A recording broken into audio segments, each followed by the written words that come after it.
तुका म्हणे कैसे अंधळे हे जण गेले इथून न खऱ्या देवा. हे मला दुःख आहे. आणि अनेक लोकांना दुःख पहिले जाणले म्हणजे अज्ञानपणामुळे.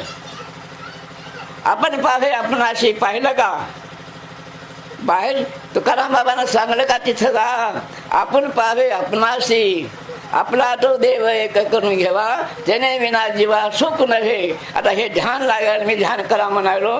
ज्याचा देव त्याला प्रसन्न व्हायला म्हणजे जीव जीवशिवाची घालून गाठी परमात्मा पाहा दृष्टी. यात हरिपाठामध्ये कोणी वाचून पहा.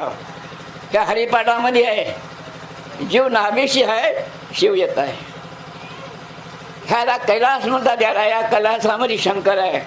अर्धांगी पार्वती अर्धांगी शंकर. हे हा शंकराचा उजवा भाग शंकराचा आहे आणि डावा भाग पार्वतीचा आहे. मूळ लग्नामध्ये या मावल्याला बाजूला